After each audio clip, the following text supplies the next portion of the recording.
السلام عليكم، نتمنى انكم تكونوا مزيان وبصحه جيده. هذا الفيديو هذا ان شاء الله غنوريكم الطريقه ديال المراجعه ديال كل ماده في الامتحان الجهوي، وغنعطيكم بعض النصائح.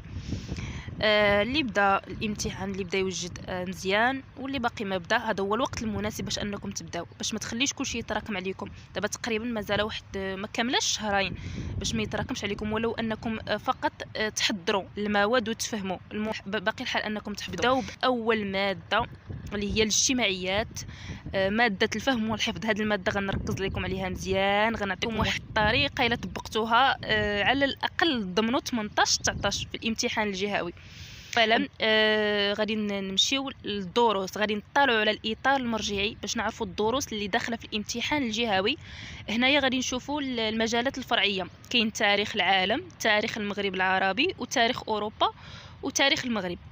كذلك بالنسبه للفروع ديال الجغرافيا، اولا كاينين هنا عندنا المصطلحات. تاخذوا هذه المفاهيم اللي كاينين في الاطار المرجعي، راه ما غيتحط حتى شي مفهوم ما كاينش في الاطار المرجعي، فقط غتاخذوا هذه المصطلحات اللي كاينين على كل مصطلح، سواء تاخذوه من الكتاب المدرسي او من كتب اخرى ولا من لي سيت. المهم يكونوا مصطلحات مفهومه وقصيره. بالنسبه للحفظ ديال الدروس، وهذه هي الحاجه المهمه وغادي نركز عليها، النصيحه اللي قلت لكم ضمنوا بها 18 حتى ل 19 كيفاش تحفظوا الدروس.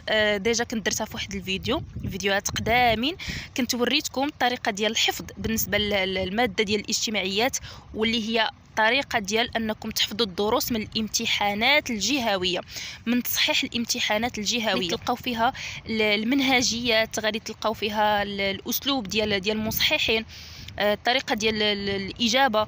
يعني هنا مثلا عندنا في الاطار المرجعي هنايا كاين منهجيه كيفيه الاجابه على المقاله، جميع الخطوات اللي خاصكم تتبعوها، وزائد انكم ما ديروش اخطاء الاسلوب، الفقرات اللي خاصكم تكتبوا، وهذا الشيء كله غادي تلقاو التطبيق ديالو في الامتحانات الجهويه اللي كتكون مصححه من طرف اساتذه.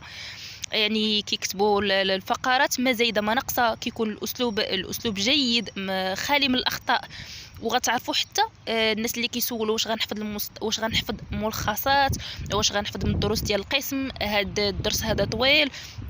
هنا غادي تسهل عليكم الطريقه كيفاش انكم غتراجعوا، غادي تحفظوا وغتدخلوا الامتحانات وانتم عارفين راسكم انكم حافظين الدروس بطريقه صحيحه. مثلا غناخذوا الدرس الاول ديال الجغرافيا، الدرس ديال الولايات المتحده الامريكيه، قوه اقتصاديه عظمى. هنا غادي نشوفوا الفقرات. اولا غنشوفوا الفقرات اللي داخلين في هذا الدرس هذا حسب الاطار المرجعي: مظاهر قوه الفلاحه، مظاهر قوه الصناعه والتجاره. كاين المشاكل والتحديات اللي كتعاني منها هاد القوه، اللي هي اقتصاديه وطبيعيه وبيئيه. كاين العوامل المفسره لهذه القوه: عوامل طبيعيه، عوامل بشريه، وعوامل تقنيه وتنظيميه. بالنسبه لهاد الفقرات اللي كاينين في هاد الدروس، مثلا غنمشيو للامتحان الجهوي ديال 2019 جهه فاس مكناس، غنلقاو مظاهر قوه الصناعه. هنا الا رديتوا البال غناخذوا الفقره، كاين تصحيح ديال هذا الامتحان هذا، غناخذوا هذه الفقره ديال مظاهر قوه الصناعه وغنكتبوها، وغنقلبوا على المظاهر ديال قوه الفلاحه في امتحان اخر مظاهر قوه التجاره، وغنمشيو للمشاكل والتحديات. هنايا كاين حتى العوامل، هنا في هذا الامتحان هذا كاين تصحيح حتى العوامل. كما قلت لكم غتاخذوا كل فقره من هذا الدرس هذا وغتمشيو الامتحانات الجهويه، جميع الجهات غتلقاو فيها التصحيح. غادي تحاولوا تكتبوا كل فقره. هاد الطريقه الا استعملتوها راه غادي تضمنوا 18 19 ديالكم. واحد 4 ايام ولا 5 ايام باش انكم توجدوا الدروس. بطبيعه الحال انكم تفهموا باش يسهل عليكم الحفظ، توجدوا الدروس عاد باش تبداو تحفظوا. الا كانت مازال واحد الاسبوع، بالنسبه للناس اللي غيشوفوا الفيديو غتبقى واحد الاسبوع، هاد الطريقه ما غاديش تسلك ما غيكفيكمش الوقت نهائيا. ما حد دابا باقي الحال، مازال الحال بالنسبه حتى للناس اللي باقي ما بداو. بالنسبه للتصحيح ديال الامتحانات الجهويه، كنت درت واحد الفيديو قديم فيه لي سيت اللي كاينين فيهم تصحيح الامتحانات، وكذلك بالنسبه للكتاب ديال كورونا حتى هو راه غتلقاو فيه التصحيح ديال بعض الجهات، جهه سوسمه، الصدر، عتفيلات، راهم كاينين فيهم التصحيح. دابا الا رديتوا البال تقريبا جميع الدروس الفقرات ديالها مصحين في الامتحانات. نتوما ما عليكم غير تقلبوا وتكتبوا. حاولوا ديروا واحد المجهود اللي غادي يخليكم مرتاحين، غتضمنوا النقطه ديالكم، غتجيبوا مزيان. وفي نفس الوقت صافي الا وجدتوا بهذه الطريقه ما غتبقاوش تشوفوا الدروس من بلاصه واحده اخرى. دابا غندوزوا الماده التربيه الاسلاميه. هنايا كذلك غادي نشوفوا الاطار المرجعي. ديما حنا كنستعنوا بالاطار المرجعي باش كنشوفوا الدروس اللي داخلين. عندكم سوره يوسف، سبب التسميه، اسباب النزول، الى اخره. هنايا غادي تحاولوا تفهموا سوره يوسف كامله، حاولوا تفهموها كامله باش غتخرجوا المضامين. الا فهمتوها غتخرجوا المضامين بوحديتكم. يعني حاولوا تفرجوا على القصه كامله وغتفهموا الصوره، حيت مهمه، لانما غادي تحتاجوها باش غادي تستشهدوا بالنسبه للدروس ديال التربيه الاسلاميه كلهم، حيت عندهم علاقه بسوره يوسف باش تخرجوا منها الاحكام، العبر. بالنسبه للاحكام والعبر، كل مرة كيطلبوا منكم في الامتحان الجهوي استخرج العبرة من الآية التالية، استخرج القيمة. حاولوا أنكم تخرجوا جميع الأحكام، العبر، القيم الواردة في سورة يوسف، كل آية. هادو من بين الأسئلة اللي كتلقاهم ديما متواجدين في الامتحان. ما يمكنش ما تلقاش شي سؤال ما فيهش العبرة او القيمه او العبره اللي كاينه في كل ايه. يعني حاولوا انكم تجبدوا جميع الاحكام. ماشي انا استخرج من الايه القيمه الوارده، غادي تبقاو نتوما تقلبوا، ولا غتكونوا يعني غتكونوا وجدتوا كل شيء، غتكونوا وجدتوا مسبقا هاد الاسئله هادو، فقط انكم غتجاوبوا، لانما هادو اسئله اللي ديما كتكون في الامتحان، خاصكم نتوما تكونوا موجدينها. بالنسبه للدروس عندنا الايمان بالغيب، الايمان والعلم، الايمان والفلسفه، تقريبا نفس الدروس السنوات السابقه، يعني في كل مجال. فقط هنا غتركزوا، غتردوا البال انكم كل درس تشوفوا الفقرات اللي كاينه في الامتحان، ماشي نشدوا شي ملخص من شي بلاصه، حتى نتاكدوا انه واش فيه الفقرات اللي كاينين في الاطار المرجعي. من الاحسن تدخلوا عندكم الاطر المرجعيه، تدخلوها PDF باش تشوفوا الدروس اللي والفقرات اللي كاينين. بالنسبه لهاد الدروس هذه غادي تربطوا كل درس بسوره يوسف باستشهاد. هذه كل شيء كيديرها، لكن المشكل اللي ما كيديروش هو الربط ما بين المفاهيم. يعني حاولوا انكم كل مفهوم، المفاهيم الرئيسيه، تعطيو واحد الاستشهاد من سوره يوسف او من حديث نبوي شريف، لانه حتى في المواقف فاش كيكونوا كيهضروا فقط كيعطيو واحد المصطلح، واحد المصطلح مثلا الكفاءه، مفهوم الغيب، التسامح، الطلاق، الزواج، الحياة إلى آخره.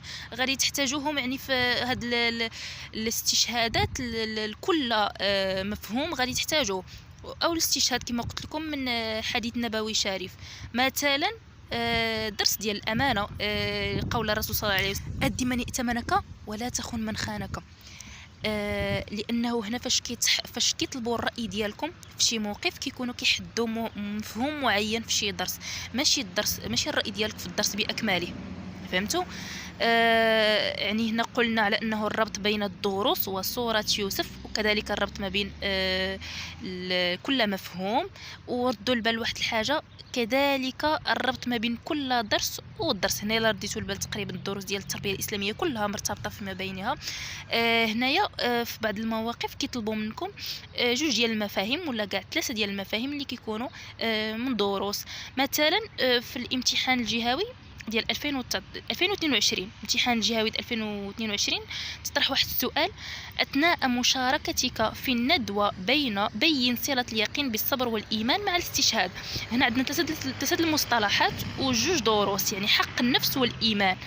يعني نحاول نربط كل درس بالاستشهاد، كل درس بدرس باستشهاد. يعني نحاول نربط جوج دروس، 3 ديال الدروس باستشهاد من سورة يوسف أو من حديث نبوي شريف. يعني فاش كتطالعوا على الإطار المرجعي وكتشوفوا زائد الامتحانات الجهوية السابقة، كتكونوا كتحضروا بواحد الطريقة صحيحة من خلال أسئلة الامتحان الجهوي. كتوظفوا فقرات مصطلحات في الملخص ديالكم، يعني كتزيدوا واحد الفقرات في الملخص اللي كتوجدوا في كل درس، ماشي كنحفظوا عشوائيا وكنمشيو نخدموا الامتحان. خصوصا انها ماده ماشي ديال الحفظ فقط، الحفظ ديال القران الكريم. اما بالنسبه للدروس الفهم والحفظ فقط بالنسبه للقران الكريم والاستشهادات وكذلك الاحاديث النبويه الشريفه.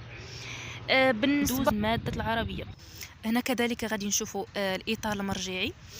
العربيه كاين فيها درس النصوص وعلوم اللغه والتعبير والانشاء. هاد الماده بخلاصه ما كتديش الوقت بزاف.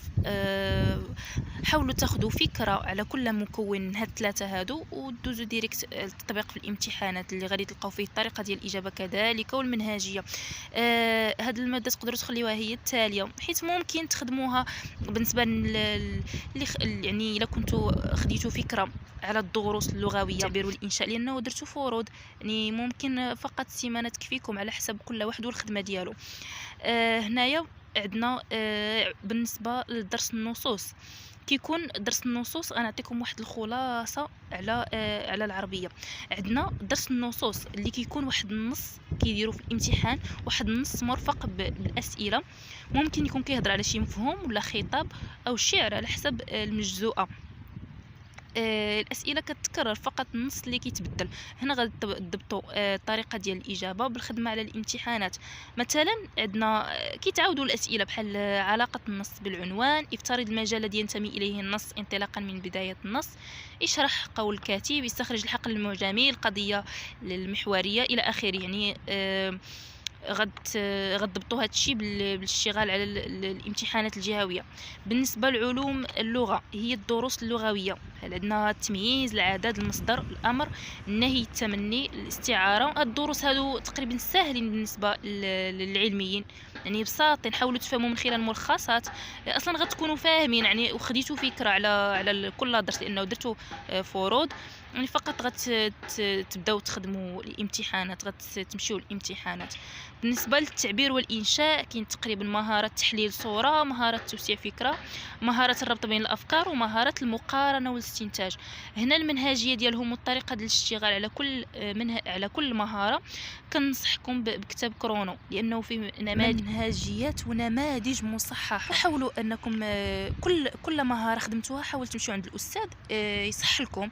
هنا غادي تزيدوا تثبتوا اكثر، غادي تمشيو مزيان باش غيشوف لكم واش عندكم اخطاء الاسلوب واش هو هذاك. حاولوا تستغلوا الفرصه ما حدكم كتقراو، لانما فاش غيقرب الامتحان غادي تحبس القرايه، غادي تبقاو داك ساعتين فقط كتحضروا الامتحان. يعني حاولوا تستغلوا الفرصه ما حدكم مازالين كتقراو. هادشي اللي كاين بالنسبه لهاد الماده. الا رديتوا البال هاد الماده ما فيهاش الحفظ نهائيا، ماشي ماده الحفظ، والاسئله كتكرر خصوصا مكون النصوص. يعني حاولوا ديروا ملخص خفيف لكل مكون ودوزوا ديريكت الامتحانات.